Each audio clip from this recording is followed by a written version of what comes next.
లక్ష్మి, ఏంటమ్మా ఇలా వెనక్కి నడుస్తున్నావు? ముందు చూసి నడవాలి కదా. అసలు ఇక్కడ పరిస్థితులు బాగోలేవు.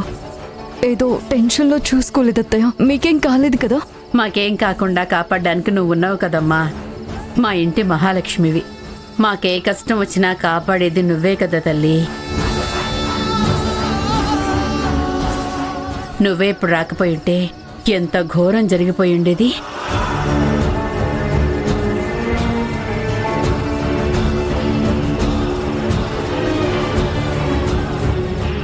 అవునవును, ఈవిడ లేకపోతే ఈరోజు నా కూతురికి ఇలాంటి పరిస్థితి వచ్చేదే కాదు. ఈ టైంలో ఎవరైనా పాపం తీసుకొని వస్తారా?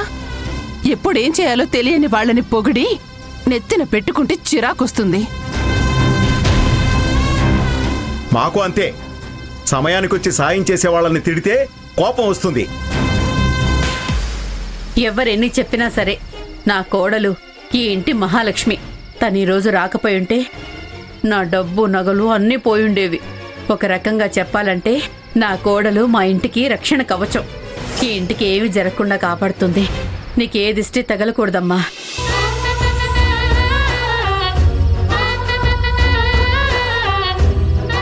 పదమ్మా, లోపలికి వెళదాం. ఏంటమ్మా ఇక్కడే ఆగిపోయావు? లోపలికి రా.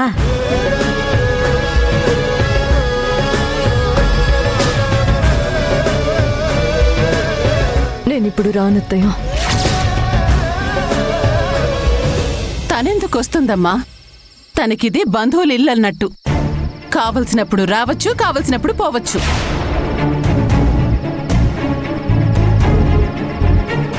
తనకింకా పుట్టింటి వాళ్ల మీద మమకారం పోలేదనుకుంటా. అత్తారింట్లో ఏం జరిగినా ఏమీ పట్టనట్టు ఉంటుంది. త్రిపుర, నువ్వు కాస్త నోరు మూస్తావా? ఎందుకు రానంటుందో ముందు తెలుసుకో నువ్వు. ఇందులో తెలుసుకోవడానికి ఏముందండి? నా కోడలు ఇంటికొచ్చి అర్ధరాత్రి గుమ్మం బయట నించుంటానంటోంది. ఇంకా తెలుసుకునేదేంటి? రామ్మ, వెళదాం. అమ్మా, లక్ష్మికి ఈరోజు ఇక్కడ ఉండడం అవ్వదు. అంటే తనకు ఆఫీస్లో ఒక ఇంపార్టెంట్ ట్రైనింగ్ ఉంది. దానికోసం 2 రోజుల నుంచి చాలా కష్టపడుతున్నారు. ఇప్పుడు తను వచ్చేస్తే తను కష్టపడి తయారు చేసిన రిపోర్ట్స్ అన్నీ రేపు సబ్మిట్ చేయాలి కదా. అందుకని తనని వెళ్ళనివ్వమ్మా. అది అవునవును, అత్తయ్య చాలా బిజీగా ఉంది. నేనే అమ్మ కావాలని ఏడిస్తే ఇక్కడికి తీసుకొచ్చింది. తనని వెళ్ళనివ్వండి. నిజమేలే, నా కోడలికి 75,000 జీతం. పనులుంటాయి కదా, నువ్వు వెళ్ళమ్మా. సరే అత్తయ్య, నేను బయలుదేరుతాను. మీరు జాగ్రత్త. మేం జాగ్రత్తగానే ఉంటామమ్మా, కానీ ఎప్పుడు నువ్వు జాగ్రత్తగా ఉండాలి. హరి, అమ్మ ఎక్కితే ఎలా వెళ్తుంది? నువ్వు వెళ్ళి ఇంటి దగ్గర డ్రాప్ చేసిరా. వద్దత్తయ్య, ఆయనకి లేట్ అయింది. ఆయన రెస్ట్ తీసుకునివ్వండి. నేను జాగ్రత్తగానే వెళ్తాను. లక్ష్మి, పదండి, స్కూటీ దాకా వస్తాను.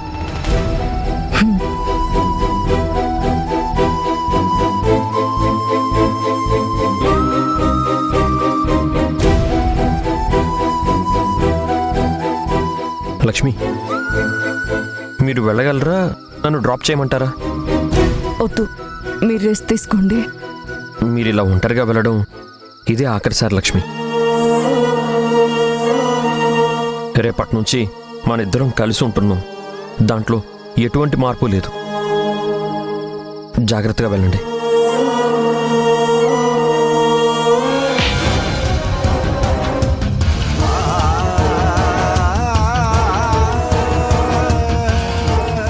లక్ష్మి, నువ్వా?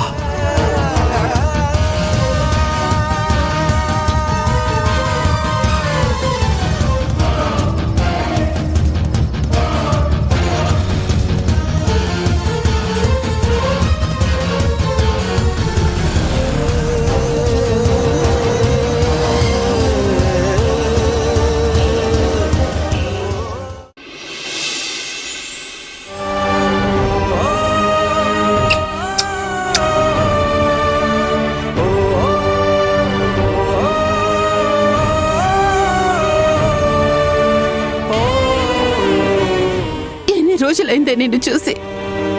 ఇలా నా గుండెలకి హత్తుకోకుండా ఎన్ని రోజులు ఎలా ఉండగలిగావు? చాలా బాగున్నానమ్మా. అత్తయ్య కూడా నన్ను బాగా చూసుకుంది. అంతేకాదు నానమ్మ, అఖిల, నిఖిల అందరూ నాతో ఆడుకునేవారు తెలుసా. మరి అక్కడే ఉండాల్సిందే, ఇక్కడికి ఎందుకు వచ్చావు? కోప్పడకమ్మా. ఈ రోజు నాకొక పీడకలొచ్చింది. నువ్వు నన్నెవరితోనో పంపించేశావు. నేను అమ్మ అమ్మ అంటూ నిన్ను ఎంత పిలిచినా నువ్వు రాలేదు. అందుకే భయమేసింది. నిన్నిప్పుడే చూడాలనిపించింది. అందుకే ఏడ్చి గోల చేసి ఇక్కడికొచ్చాను.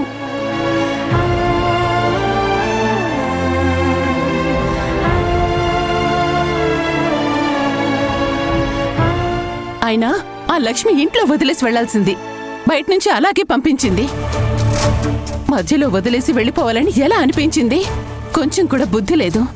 పైగా ఎంతో తెలివి కలదే అన్నట్టు మాట్లాడుతుంది. లేదమ్మా, అత్తయ్య వదిలేసిపోలేదు, బయటే ఉంది.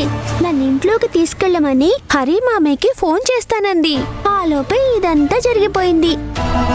నన్ను ఈ రోజు అత్తయ్యే కాపాడింది. అత్తయ్య లేకపోతే ఏమయ్యేదో ఏంటో. ఇంత జరిగినా నేను అత్తయ్యకి ఒక థ్యాంక్స్ చెప్పలేదు తెలుసా. ఇంట్లో వాళ్ళన్నాక ఇవన్నీ చేయాలి. దానికే థ్యాంక్స్ చెప్పాల్సిన అవసరం లేదు. కానీ ఆ దొంగ నన్ను పట్టుకున్నప్పుడు ఎంత భయమేసిందో తెలుసా. ఇలాంటి వాళ్ళని షూట్ చేసి పడేయాలి. నేను పెద్దయ్యాక పోలీస్ అవుతాను. అప్పుడు ఈ దొంగని పట్టుకుని జైల్లో వేసి షూట్ చేసి చంపేస్తాను. దేవుడా, ఎలాంటి పరిస్థితి తీసుకొచ్చావయ్యా? తండ్రిని కూతురే చంపేస్తాను అంటుంటే తల్లిగా ఏం మాట్లాడలేకపోతున్నాను. అతన్ని మాత్రం ఊరికే వదలను. షూట్ చేసి తీరుతాను. డిషుమ్ డిషుమ్ డిషుమ్ డిషుమ్ డిషుమ్ డిషుమ్.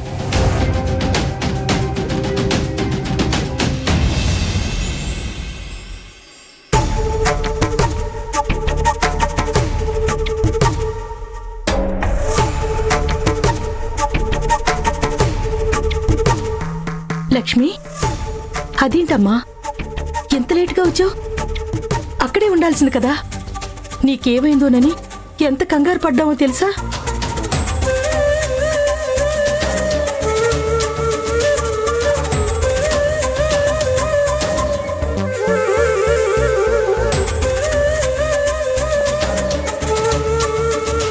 అక్క, ఇక నుండి నువ్వు బయటికెళ్తే అమ్మని కూడా తోడుగా తీసుకెళ్ళు.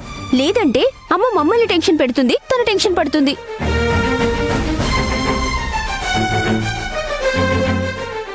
ఏమైంది లక్ష్మి? ఎందుకింత లేట్ అయింది? వాళ్ళంతా అక్కడే ఉండమని చెప్పారా? నువ్వేమన్నావు?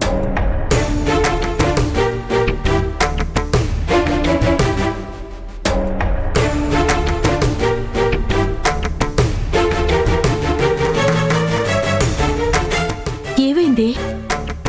మౌనంగా ఉన్నావేంటి? మాట్లాడు లక్ష్మి. దైవాన్ని చూసానమ్మా.